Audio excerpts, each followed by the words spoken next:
We're gonna get started on this experiment. So the ingredients list is actually gonna be pretty basic. All we're gonna go ahead and need is a saucer full of icy or ice. And gonna go ahead and need some hot water. I don't know if you can see, but there should be some.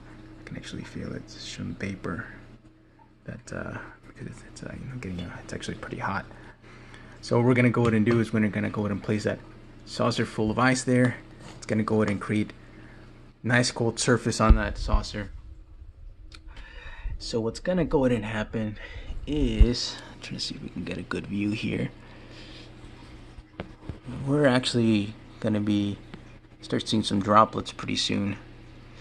So what's happening here is, like I explained in my introduction, you can see, it's kind of experiencing that cold. You can see that condensation there that's forming.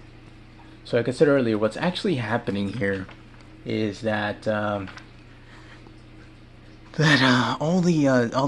heat energy that's applied to the that was applied to the water from the burner, once we put that cold water on there, is allowing it's allowing those molecules. It's putting more energy in those water molecules, which is allowing those bonds to go ahead and break. Once those bonds that are holding holding that that's holding those water molecules together to go ahead and form that liquid water. Once those bonds are broken, that actually produces water vapor. That water vapor has a lot of energy, so it rises up. It rises up with that energy, and it raises up against that gravitational force pulling down on it, and that's when it actually hits the surface of the saucer, that cold surface. So since the surface is cold, that is actually experiencing a change in, well, what it's doing is experiencing a change in temperature. So that cold surface is actually is all that heat energy that those water molecules, those water vapor molecules come with, that gets transferred into that cold saucer plate. It loses some of that energy, so that loss of energy is what makes those that water vapor to go ahead and form, get allow those water molecules to go ahead and they slow down, and that's when that liquid water, those bonds form again. This hydrogen bond forms, the bond form, and that creates that liquid water that we're seeing there on the surface of the saucer. So it sticks to the surface of the saucer, like I said, because it's a cold surface, so that's what's allowing those water droplets to go ahead and form again. So right now we're not seeing any water droplets fall down. That's because the droplets are actually fairly tiny, so they don't have enough mass yet. Once they have enough mass, what's going to happen is those water droplets are going to go ahead and collide. Tiny water droplets are going to go ahead and collide. They're going to form bigger water droplets, and sooner or later, that's going to go ahead and they're going to go ahead and collide with each other. They're going to form bigger water droplets, and then one of them is going to go ahead and fall down. It's going to go ahead and the energy that's going to go ahead and allow those water droplets to fall down. They're going to go ahead and free fall back down into the hot water, and that's where the cycle starts again. Since the water droplet's cold, it's obviously going to be liquid.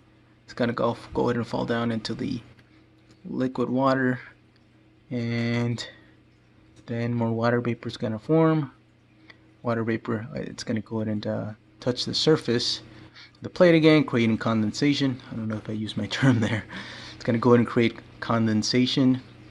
It's going to go ahead and water condensation is going to go ahead and stick to the plate, or it's going to go ahead and connect, or it's going to go ahead and collide with other those other water droplets that's going to form even bigger water droplets. That's going to go ahead and fall down.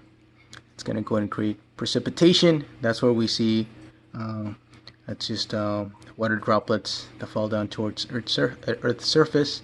So it's going to go ahead and create precipitation. It's going to go ahead and fall down and fall into the hot water. So that's basically what's going on. Same physical properties that are occurring here. Those are going to be the same physical properties that are going to go that are the same physical properties that are working here. Those are the same physical properties that are working. That is actually occurring when we actually see or experience rainfall. So that's what makes this experiment. It's actually really easy, and it is actually really cool. Most people don't actually think all the processes that are occurring here, or when rain falls, or even when you set up, a glass of cold water out, what's actually occurring there. But it's actually neat to go in and see that, to see the water forming here. I don't know if you could see it, but see, some water's dropping. But I believe some drops have fallen, but I'm just shaking it a little bit. That's providing, a little bit. We're providing some energy, some force into the system to create to allow those water droplets to go ahead and, drop. We're trying to go. I'm trying to go ahead and speed things up, providing energy into the system to go ahead and see if those if that force, that frictional force that's holding those droplets, all those forces that are holding those droplets to the plate, if that's going to go ahead and allow it to drop. But I think we've already seen some of them drop down. Now, that's actually what's going on here in this experiment. And all the physical all the ideas that we learned through the semester, that's what allowing the process to go ahead and work here. That transfer of heat energy. Well, there we go. Kind of sliding towards the plate, but same concept. That's what are allowing. See, look at that. That's what there we go. Rainfall. It's actually a little bit easier once we do that. So it's allowing those water droplets to go and collide with each other, and as you can see, once we put energy into the system, that's gonna fall more. It's gonna go and fall more easily.